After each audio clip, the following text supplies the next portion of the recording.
حسین پاک کا وہ خاندان ہے پیارو۔ یہاں پہ یہ بات اور بتا دوں، بہت سارے لوگوں کو پتہ نہیں ہے اس بات کا، حسین پاک کی نماز جنازہ 10 محرم کو آپ شہید تو ہوئے ہیں، لیکن 10 محرم کو حسین پاک کی نماز جنازہ نہیں ہوئی ہے، بلکہ 11 محرم کو ہوئی ہے۔ قبیلہ بنی غادر کے لوگ جو ہیں، قبیلہ بنی غادریہ کے لوگ جو ہیں، انہوں نے وہاں پہ جو مقام غادریہ کے لوگ، قبیلہ بنی اسد کے لوگ جو ہیں، انہوں نے 11 محرم کو نماز جنازہ ادا کی تھی۔ آپ کو کفن شریف نہیں دیا گیا تھا، جن کپڑوں میں تھے انہی کپڑوں میں دفن کر دیا گیا ہے۔ محرق سوائقہ میں، سوائق محرقہ میں مجھے یہ نکتہ ملتا ہے، اللہ اللہ ایمان تازہ ہو جاتا ہے۔ انہوں نے خود ہی سوال کیا ہے کہ حسین پاک کو اللہ نے جنتی کفن کیوں نہیں بھیجا؟ اللہ بھیج سکتا تھا، جب جنتی کپڑے بھیج سکتا ہے تو کفن بھی بھیج سکتا تھا، کیوں نہیں بھیجا؟ اس لیے نہیں بھیجا ہے، انہوں نے لکھا ہے کہ جب ایک میزان ہے، وہ ترازو ہے جہاں پر نیکیاں اور گناہ تولے جاتے ہیں، اس نیکی اور گناہ تولنے والی ترازو کا نام میزان ہے۔ وہ لکھتے ہیں، اس کے مصنف کہتے ہیں، سنو، جب حسینیوں کے گناہ اور نیکیاں تولی جا رہی ہوں گی تو نیکیوں والے پلے میں حسین پاک کے کپڑے رکھ دیے جائیں گے، جتنے کپڑوں پر یہ گناہ چڑھ جائیں گے حسین پاک کے کپڑوں کے صدقے میں وہ گناہ معاف کر دیے جائیں گے۔ اب پوچھا جاتا ہے، جناب حسین پاک کے کپڑوں کا وزن کتنا ہوگا؟ زیادہ میں زیادہ 5 کلو، زیادہ میں زیادہ 6-7 کلو، زیادہ میں زیادہ 8-9 کلو، زیادہ میں زیادہ 10 کلو، اس سے زیادہ نہیں ہوگا۔ لیکن مجھ سے جواب سنو، حسین پاک کے کپڑوں کا وزن پوچھنا چاہتے ہو تو وہ لکھتے ہیں کہ جب حسین پاک شہید ہوئے تھے تو حسین پاک کی شہادت کے وقت خون کے جتنے قطرے نکلے تھے، ان میں سے سب سے چھوٹے والے قطرے کا وزن یہ ہے، اگر ایک پلے میں رکھ دیا جائے اور زمین کے ساتھ بڑے بڑے پہاڑ، جبل ابو قبوس، جبل طور، جبل احد، یہ جبل ابو قبیس، یہ پہاڑ اگر ساتھ رکھ دیے جائے ایک پلے میں، اور حسین پاک کا قطرہ جو سب سے چھوٹا والا ہے ایک پلے میں رکھ دیا جائے تو زمین کے ان 7 پہاڑوں سے یہ قطرہ وزن میں زیادہ۔ اللہ اللہ اللہ۔ اب سنو، اللہ اللہ، حسین پاک ہے کربلا شریف جانے کی، یعنی کربلا ہی میں وہاں رن میں جانے کی تیاری کر رہے ہیں۔ اللہ اللہ، حسین پاک نے دیکھا بھیا حضرت عباس کے بازو کٹ چکے ہیں، اون محمد شہید ہو چکے ہیں، پیارے پیارے حضرت قاسم شہید ہو گئے، 6 مہینے کے بچے علی اصغر شہید ہو گئے۔ ذرا سن کے جانا، اللہ اللہ، آج آنکھوں میں آنسو آ جاتے ہیں، پیارے یہ شہید ہو جاتے ہیں۔ اب امام حسین پاک کا علم اٹھانے والا کوئی نہیں رہا، اب بچوں میں کلکاریاں نہ بند ہو جاتی ہے، حضرت سکینہ بھی پیالہ لیے گھوم رہی ہے۔ اب امام حسین پاک اپنے بیٹے زین العابدین کے پاس جاتے ہیں، کہتے ہیں بیٹا تم سے میری نسل سیدوں کی چلے گی، تمہیں جام شہادت نہیں پینا ہے، صبر کرنا، میرا قافلہ لے کر کے چلنا ہے۔ اللہ اللہ، بیویوں کے پاس جاتے ہیں، ان کو بھی سمجھاتے ہیں، بیویوں سے کہا اگر جانا چاہتی ہو تو جا سکتی ہو، بات کو پھیلائے بغیر بتا رہا ہوں۔ اب سیدہ زینب کی باری آتی ہے، یہ حسین پاک کی سگی بیٹی ہے۔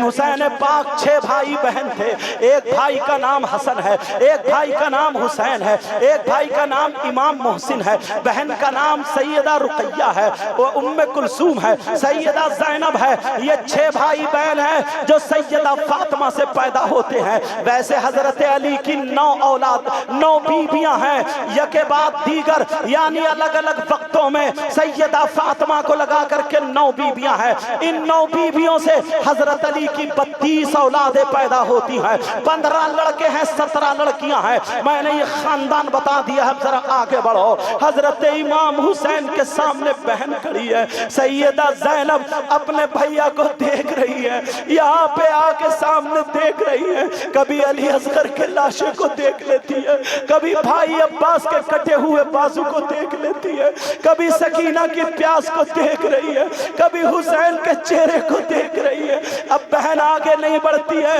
حسین پاک کو